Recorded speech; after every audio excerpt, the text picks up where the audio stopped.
é o processo que se dá da conduta até a consecução do resultado.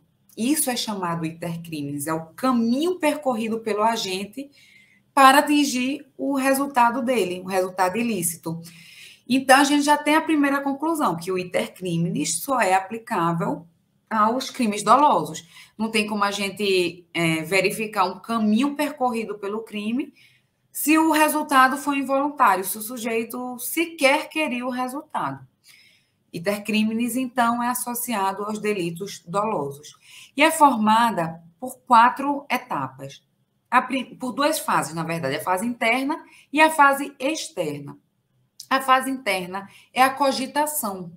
E a fase externa tem 3 etapas, que é a preparação, a execução e a consumação. Além dessas 4, a gente tem outra etapa, que é o exaurimento, que não faz parte do intercrimes. Ele é alheio, ele está fora. Ele sucede à consumação, mas ele não está incluído no intercrimes. Muito cuidado com isso. Intercrimes começa com a cogitação e termina com a consumação. A primeira fase, que é a interna, diz respeito à cogitação. Cogitação é justamente a fase em que o sujeito tem a ideia e decide por cometer o crime. Não se confunde com premeditação. Premeditação é quando ele elabora um plano, vê qual é o meio, o melhor horário, como é que ele vai agir. Isso é premeditação, que inclusive agrava a pena base. A cogitação é diferente. A cogitação é quando ele tem a ideia e decide praticar o crime. Não existe nem tempo. Às vezes eu estou andando, vejo uma vítima no meio da rua dando de bobeira com o celular na mão. Na hora, eu decido roubar o celular dela, só chego lá, ameaço, anuncio o roubo e pego. Ou seja, essa minha fase interna foi muito rápida. Foi só o tempo em que eu tive essa ideia criminosa e decidi pô-la em prática. A fase interna não é punível, porque a gente sabe que no direito penal é preciso que haja uma externalização da conduta. Ninguém é punido pelo pensamento. Imagina se a gente fosse punido criminalmente pelo que a gente pensa. Todo mundo ia preso, tenho certeza disso. Ninguém não ia contar não ia sobrar um para contar a história. Então, o que a gente pensa, pode pensar tudo, pode matar várias pessoas mentalmente. Não saindo para a fase externa, não sendo exteriorizada, não vai ser punido. A cogitação é formada por 3 etapas. A deliberação, que é quando o sujeito tem a ideia de praticar o crime. A deliberação, que é quando ele pondera se vale a pena ou não praticar a conduta criminosa. E, por fim, a resolução, que é quando ele efetivamente se decide pelo cometimento da infração penal. Passada a fase interna, temos a fase externa, que se inicia com a manifestação da deliberação delituosa no mundo exterior. É quando o sujeito decide, toma atitudes externas que mostram que ele tem a intenção de praticar a infração criminal. E pode ser por meio de uma linguagem corporal, pode ser por meio de uma linguagem falada. A partir do momento que ele, de qualquer forma, manifesta exteriormente a sua vontade criminosa, iniciamos a fase externa. Em regra, também não é punível, a não ser que haja a tipificação expressa, como é o caso, por exemplo, do crime de ameaça. A fase externa é composta por 3 etapas, que são os atos preparatórios, os atos executórios e a consumação típica. Atos preparatórios são aqueles consistentes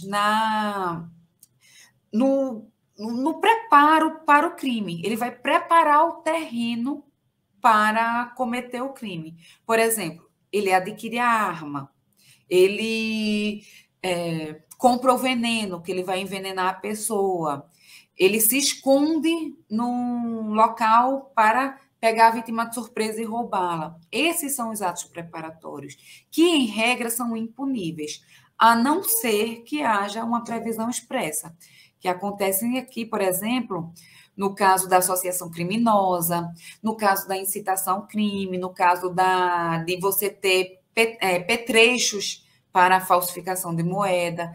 Nesses casos, o Código Penal tipifica como ato executório que seria preparatório de outro crime mais grave. Atos executórios são aqueles aptos a pôr o bem tutelado em perigo e, por isso, já são disponíveis. Ou seja, é quando inicia a tentativa.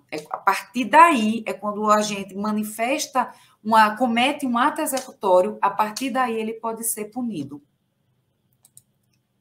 E existem algumas teorias, na verdade, existem várias teorias que buscam distinguir um ato preparatório de um ato executório, porque nem sempre é fácil. Eu vou dar um exemplo para vocês. Vamos supor que o sujeito, o marido, descobre que a mulher está traindo ele. Descobriu que a mulher está traindo. E aí ele fica com muita raiva. Vai e decide matar a mulher. E compra a arma. Só que ele chega em casa, ele não tem coragem. Aí ele guarda essa arma de fogo escondida no guarda-roupa dele. E fica uma semana pensando. Com uma semana, ele decide que vai matar ela mesmo, que ele não consegue perdoá-la e que ele vai matá-la. Então, ele senta no sofá e fica esperando a mulher chegar do trabalho.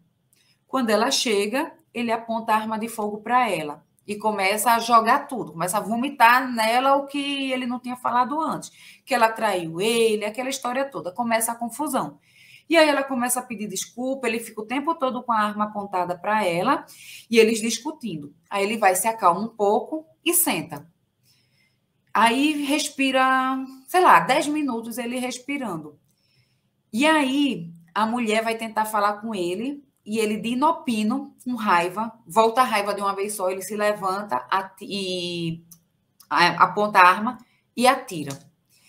Aí eu pergunto, em qual momento a gente parou de ter um ato preparatório para iniciar um ato executório? Foi quando ele comprou a arma? Foi quando ele levou a arma para casa? Foi quando ele sentou e ficou esperando a mulher voltar? Foi quando ele apontou a arma para a mulher da primeira vez? Foi quando ele apontou a arma da segunda vez para a mulher? Foi quando ele começou a pressionar o gatilho? Quando é que começa? É muito tênue essa linha em relação a alguns crimes. Então, temos várias teorias que buscam diferenciar essa passagem do ato preparatório para a consumação. E as principais delas são essas aqui. Teoria subjetiva. A teoria subjetiva, na verdade, não faz distinção entre ato preparatório e ato executório. Ela entende que se o sujeito manifestou a sua intenção de praticar infração penal, ele merece a punição. Então, no caso no exemplo lá do marido que matou a mulher, no momento que ele comprou a arma, ele já pode ser punido pela tentativa de homicídio, porque ele já manifestou no mundo exterior a sua intenção de matar, a sua intenção homicida. Essa teoria é completamente afastada porque ela trabalha com direito penal do autor.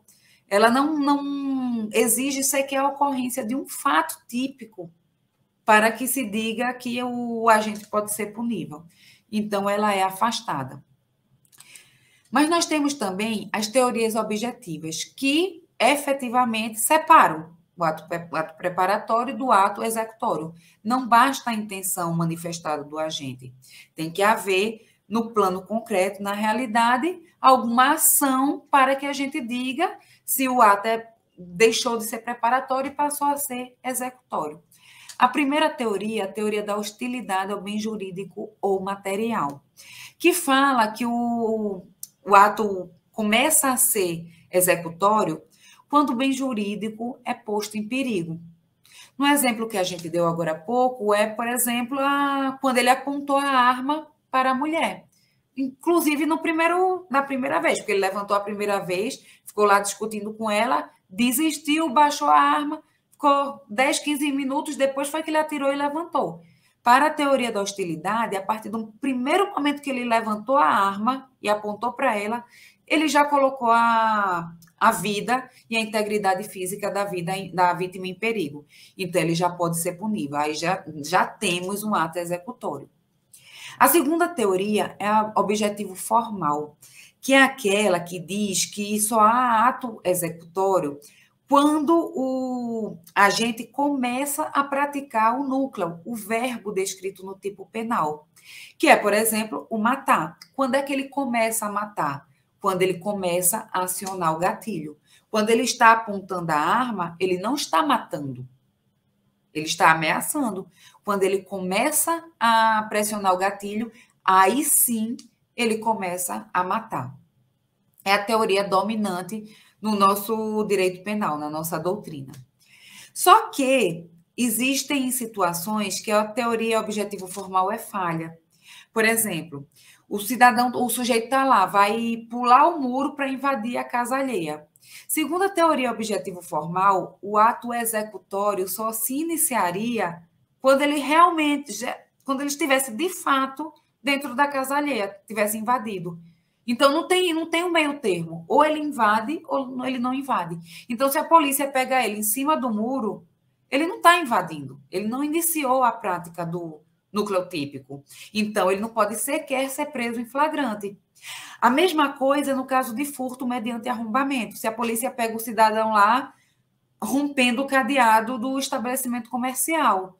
Pela teoria objetivo formal, ele não começou a subtrair. Ele está rompendo o obstáculo. Romper o obstáculo não significa subtrair.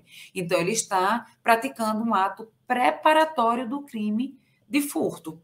E, por isso, a teoria objetivo material, tentando consertar esse deslize da teoria objetivo formal, diz que o ato executório não é só aquele que consistente na prática do verbo, do nucleotípico, mas também aquele imediatamente anterior, de acordo com o terceiro observador. Ou seja, eu sou um terceiro observador, estou vendo aquela cena, estou vendo o sujeito lá quebrando o cadeado. Eu posso ter a certeza de que ele está quebrando o cadeado porque ele vai subtrair. Isso é lógico.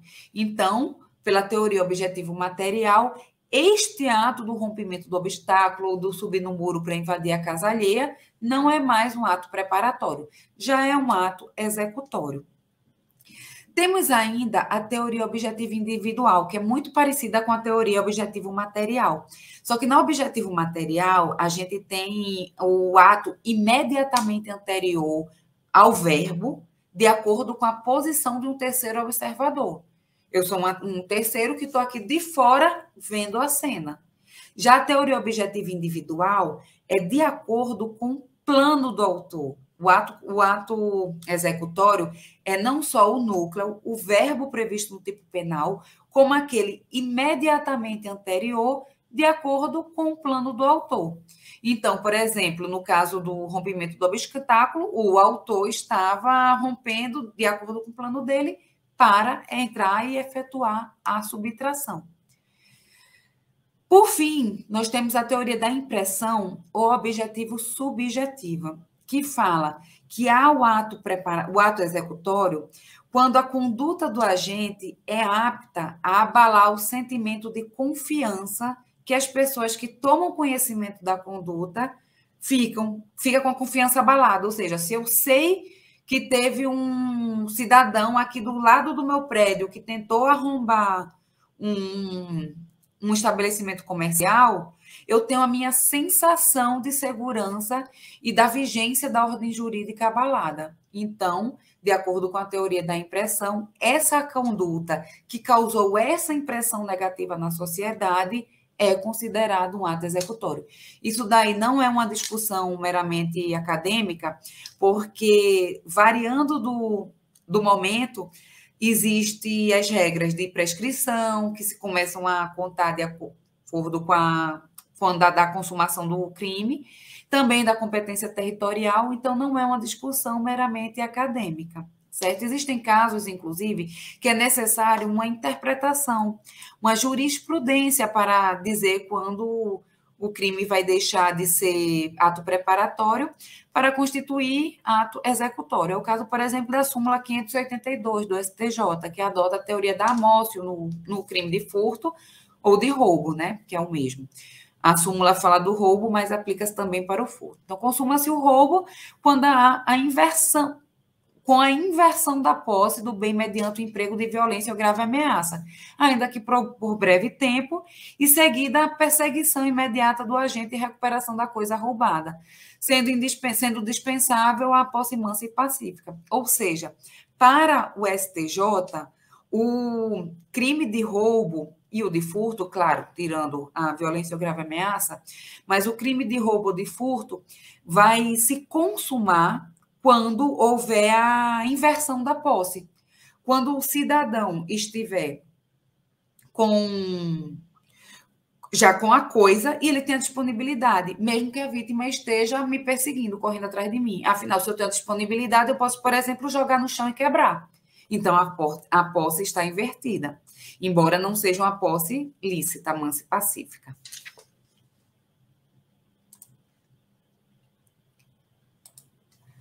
O momento consumativo vai depender da espécie de crime.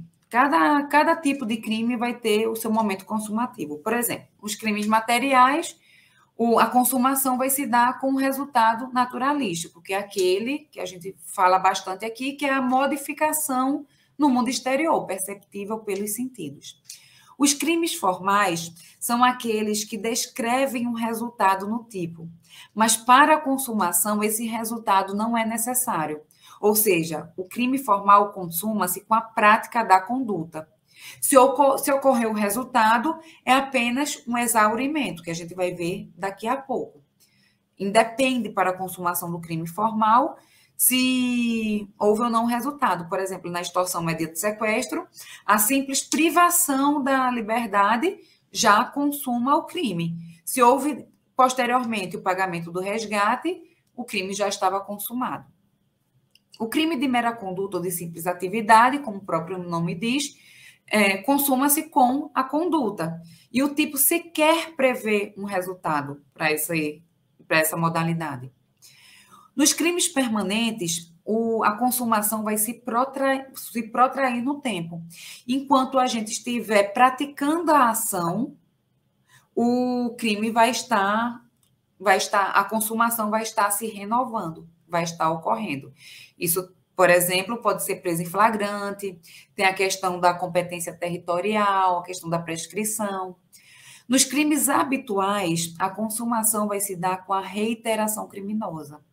Por exemplo, o exercício irregular de arte dentária, da medicina. Não basta você fazer um atendimento, montar lá seu consultório e, mesmo sem ser médico, você se passar por médico e atender 1, 2 vezes. É necessário uma certa habitualidade, é necessária a repetição de vários atos para que o crime se consume. Nos crimes omissivos próprios, que a gente estudou hoje, a gente viu que a consumação se dá com uma simples inatividade, por um tempo juridicamente irrelevante, que vai depender de caso a caso. Por exemplo, na omissão de socorro, eu tem uma pessoa acidentada. A consumação vai se dar num momento que seja juridicamente irrelevante, que eu possa inferir que eu não vou ajudar. Porque eu posso, por exemplo, ficar 10 minutos parada, pensando o que é que eu faço, e depois eu não, vou agir, vou ligar, vou chamar a polícia, vou chamar o SAMU. Então, nos crimes omissivos próprios, a consumação vai se dar depois de um tempo razoável da omissão, ou mesmo se a pessoa vai embora, que é claramente uma manifestação de que ela não vai agir. Nos crimes omissivos impróprios, por serem de resultado, exigem o evento naturalístico, exigem a modificação do mundo exterior para que haja a consumação típica. Por fim, nos crimes qualificados pelo resultado, a consumação vai se dar com um evento agravador. Por exemplo, no caso de lesões corporais seguidas de morte, a consumação vai se dar com a morte. Por fim, nós temos o exaurimento, que é justamente aquela fase posterior à consumação, que não faz parte do iter criminis, não faz parte do caminho do crime. Pode ou não acontecer. E acontece quando o resultado chega às últimas consequências. Crime exaurido ou crime esgotado é aquele que continua produzindo efeitos maléficos à vítima, mesmo após a consumação. É o caso, por exemplo, da extorsão mediante sequestro, que a vítima, mesmo depois da consumação, ela ou o familiar pagou um resgate. Isso é o crime exaurido.